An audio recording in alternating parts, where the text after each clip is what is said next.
I'm very grateful for Black art today. It's very important to have a voice, to have someone represent you, to believe in you. Welcome to Black Art Today's video series, UnCovered. UnCovered is Black Art Today's intimate conversations with artists of African descent that represent African culture in the genres of literature, visual arts, and performing arts. In today's episode, Black Art Today interviews artist Thomas Dade.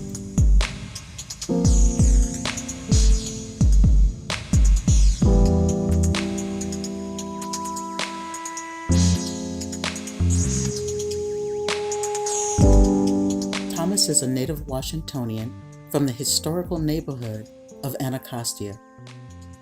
He grew up near the Big Chair and, most importantly, just blocks away from Cedar Hill, the home of the former slave and great abolitionist Frederick Douglass. Thomas now lives in historical Hagerstown, Maryland, which ironically was a resupply post for both the Union and the Confederate armies during the Civil War.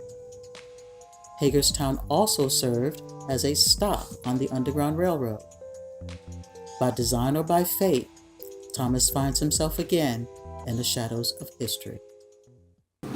Well, my name is Thomas Dade. I've been painting all my life, ever since I was a little kid, on the floor, drawing. Grandmother worked for the government. She would bring home reams of paper and sit me on the floor with pens, a little pencil, and I would just draw all day. She bought me my first oil set. I didn't even know what to do with it. I was about 4 years old, and it was a little too sophisticated for me. But she really had an eye for what I needed to do my art, and she's been very instrumental with that. I've been doing abstract art, sort of an expressionistic style, for some time now. I used to be an assistant for Sam Gilliam in Washington, D.C., and I was just very interested in all the color and the way he used color, and I just wanted to do abstract art. So I asked him, I say, when can I do abstract art? And he was like, whenever you're ready. And ever since then, I really never looked back.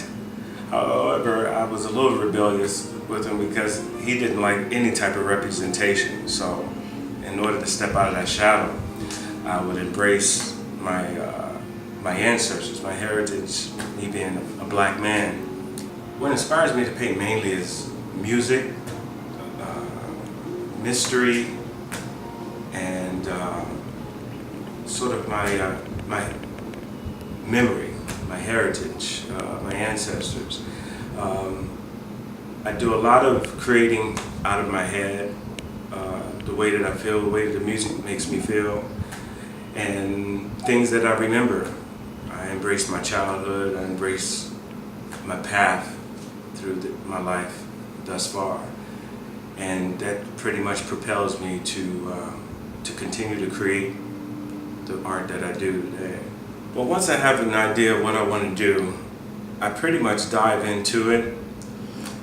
Having studied under a sculptor as well, without having that three-dimensional material to create the sculpture, I use what I have. And while I'm in a two-dimensional field of doing a painting, I sometimes turn my paintings upside down, and I do them from different angles.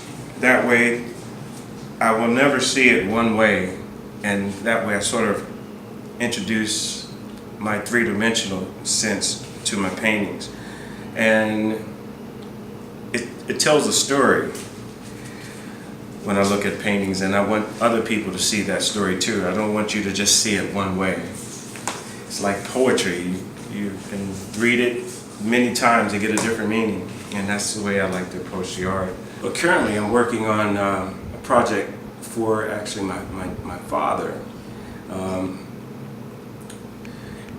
It's based on, it's actually this one here, based on my great-grandfather and my dad.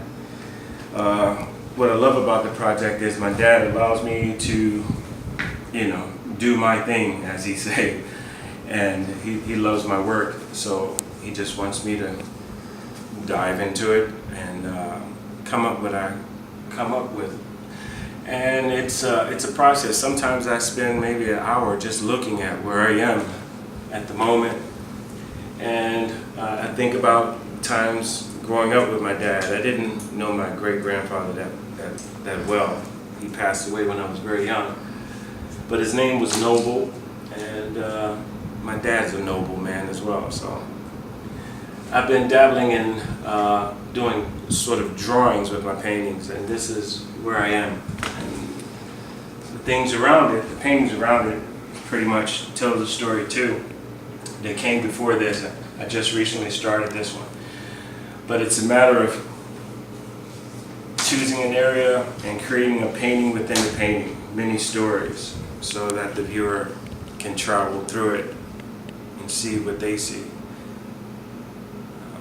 And hopefully the way that I feel transcends to the viewer, and they may feel something or just get pure delight.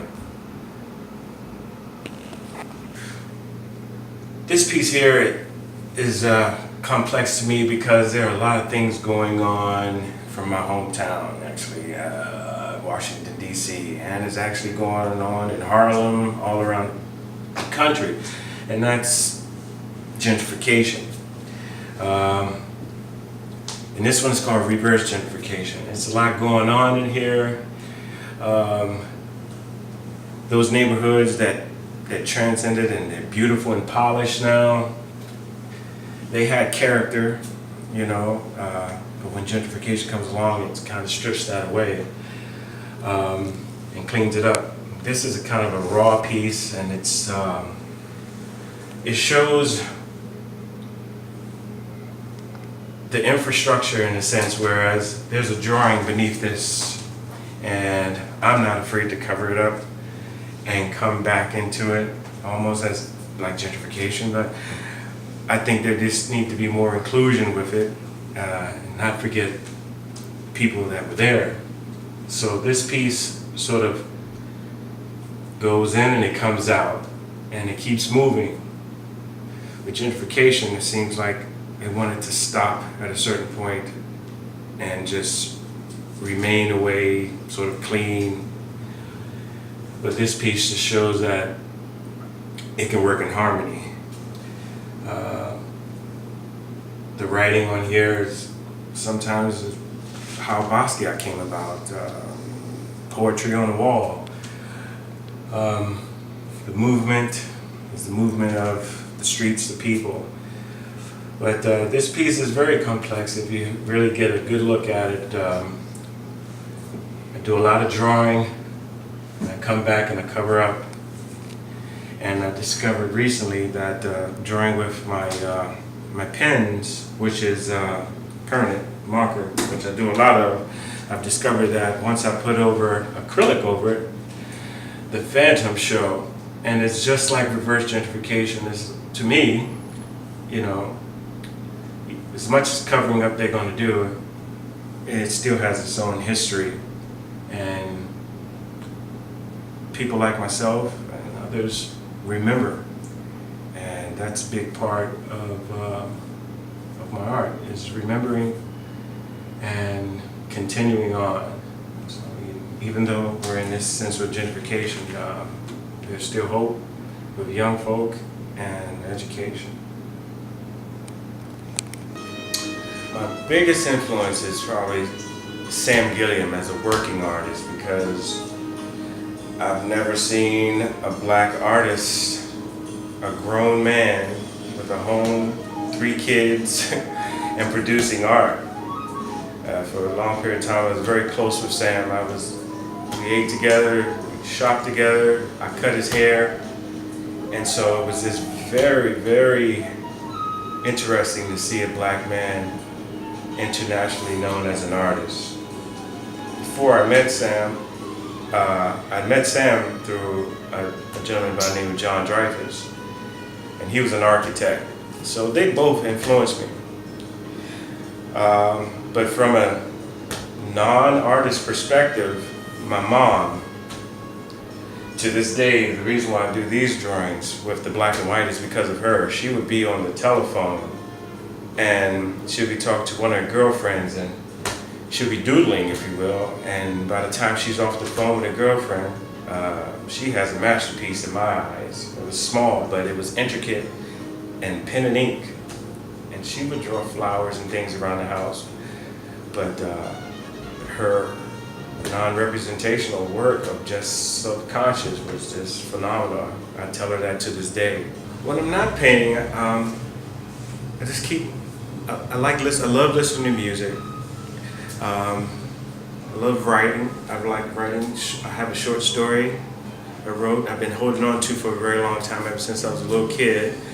I love going to little vintage shops. I love looking back and feeling how things were made before, and the time and the quality of things. My mom brought me up, taking me into thrift stores. I used to be ashamed, but now I'm very proud of it. I love doing it. I love seeing different things, seeing things from the past. I love antiques. And I love the 70s era. So I just love how things were done before, so we can improve on how we do them now and sort of just rehash ideas. Well, my name is Alicia. I am Thomas' fiance, and it has been an amazing experience being surrounded by so much of his art. I feel like, you know, a lot of people look at it and they don't understand it. They just kind of like want something that is a little bit more representational that they can relate to. But what he always says is that he likes to paint the unknown, and I think that's a very touchy subject for people. I mean, he paints things that you can't necessarily relate to, but you feel a connection within his art. And watching him is so therapeutic. Sometimes I beg him to paint. If he goes a day without painting, I'm like, why aren't you painting? What's going on? So it's very important that I stay on top of him with painting and, you know, getting that out there, because I feel like his whole life he's kind of been doing it, but now it's his time for people to kind of see it and relate and know that this kind of art does exist and it is tangible. It is, you know, it's so sophisticated. It has this knowledge behind it, very profound knowledge.